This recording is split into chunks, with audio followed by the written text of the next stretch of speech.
Viewers, welcome back to my channel Rupali and life stories. তোমরা সবাই কেমন আছো? আশা করছি ভালোই আছো, আমরাও ভালো আছি। তো আজকে যাচ্ছি হচ্ছে আমার পিসি শাশুড়ির বাড়িতে। ও ঠাকুরের অধিবেশন দিচ্ছে, অনুকূল ঠাকুরের, শ্রী ঠাকুরের। তো সেখানে গিয়ে কী করলাম, আর সেখানে পিসি শাশুড়ির নাতিটার জন্মদিনে পালন করবে। তো ঠিক আছে, এখন রেডি হয়ে গিয়েছি, অটো এসে গেছে, তো তার জন্য বেশি কথা বলতে পারবো না। তো চলো এখন যাওয়া যাক। তো তারপর দেখো বন্ধুরা, এখানে টমটমও চলে এসেছে। একটা মানে টমটম রিজার্ভ নিয়ে নিয়েছিলাম আমরা যাওয়ার জন্য, কারণ সোনামণি বাবা তো বাড়িতে ছিল না, অফিসে ছিল, ও তো যেতেই পারলো না। তো আমি শাশুড়ি মাকে নিয়ে আর সোনামণিকে নিয়ে চলে গিয়েছিলাম। তো যেতে যেতে প্রায় 8টা নাগাদ বেজে গিয়েছে। সেখানে গিয়ে দেখি তো অধিবেশন শুরু হয়ে গিয়েছে। তো দেখো আমরা কি করলাম, সেখানে গিয়ে প্রণাম করে নিলাম, আর সোনামণি দেখো বসে আছে।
আয়োজন করেছেন ওনার পারিবারিক মঙ্গলের জন্য পরম পিতার কাছে এটা প্রার্থনা আমি রাখছি। আর আমরা যারা এতক্ষণ যাবত তার নবম তিনি যথাসময় যথারীতি জোর নিয়ে রওনা দিয়েছেন। প্রচন্ড খরান জানায় উত্তরপ্রদেশ, বিহারে ইত্যাদিতে লু প্রবাহিত হয়। ট্রেন চলতে চলতে তিনি সমস্ত জল উত্তরপ্রদেশের মাঝামাঝি যাওয়ার সময় শেষ হয়ে গেছে, তার জল নেই। আর তখনকার সময়ে এখন যেমন ট্রেনে উঠলে জল খাবার সব কিছু পাওয়া যায়, তত এমন কোনো ভালো ব্যবস্থাও ট্রেনে ছিল না। একজন সশ্রেণী লোক খেতে পারে এমন কোনো ভালো ব্যবস্থা ছিল না। ঠাকুরকে ডাকছেন, আমার ছাতাটা ফেটে যাচ্ছে ঠাকুর, আমি কি করবো, জল পাচ্ছি না। উত্তরপ্রদেশের মিডিয়াল কোনো একটা জায়গাতে, নিরালা জায়গাতে ট্রেনটা হঠাৎ করে থেমে গেছে। স্টেশন কিচ্ছু নাই, ট্রেনটা থেমে গেল। একজন লোক ডাব নিয়ে দৌড়ে আসছেন। বলছেন আমার লাগবে দুটো ডাব দেন। দাম কত? 25 পয়সা। 25 পয়সা কাছে নাই, তবে একটা আছে লাল, বাড়ির যাত্রা করে একটা পয়সা, এটা কারণ জীবন বাঁচানো লাগবে, যাত্রা পয়সা দিয়ে 25 পয়সা দিয়া ডাব দিলে দিল্লিতে গিয়া ভালো করে অনুষ্ঠান করে আইসে, ঘুরা যখন আইসে ঠাকুর নড়িদাকে ডাকছে, নড়িদা অনুষ্ঠানটা কেমন হলো? কত ভালো হয়েছে ঠাকুর, ভালো হয়েছে, এই যে 25 পয়সাটা আপনি নিয়ে যান। ঠাকুর পয়সা তো আমি দাম লাগিয়ে দিয়েছি, আপনার কাছে আসো কি করে? আরে কতজন বিপদে পড়ে আমাকে ডাকে, আমি আর থাকতে পারি না, এই রোদ্রের মধ্যে আপনার জন্য ঢাক দৌড়িয়ে নিয়ে আপনার জন্য দিলাম। কাজেই ভক্ত বাঞ্ছা কল্পতরু পরমদয়াল শ্রী শ্রী ঠাকুর অনুকূল চন্দ্রের আমরা চরণাশ্রিত। এবার কি ধরনের আকুল ভাবে ডাকলে তিনি আমাদেরকে খরণেও জল দেন, ডাবের জল খাওয়ান, সেটা এই উদাহরণ থেকে আপনারা নিশ্চয়ই বুঝবেন।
परमराधा जगत जननी श्री श्री वर्मा की, परमराधा जगत जननी श्री श्री वर्मा की, परमराधा जगत जननी श्री श्री वर्मा की, परम पूज्य पाद श्री श्री बद्दा की, परम पूज्य पाद श्री श्री बद्दा की, परम पूज्य पाद श्री श्री बद्दा की, परम पूज्य पाद श्री श्री आतज दत्त की, परम पूज्य पाद श्री श्री आतज दत्त की।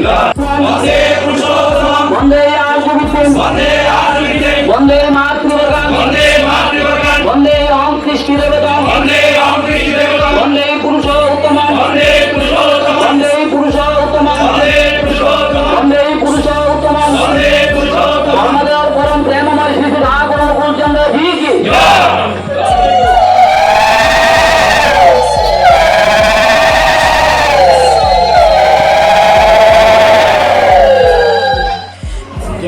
তো দেখো এখানে অধিবেশন শেষ।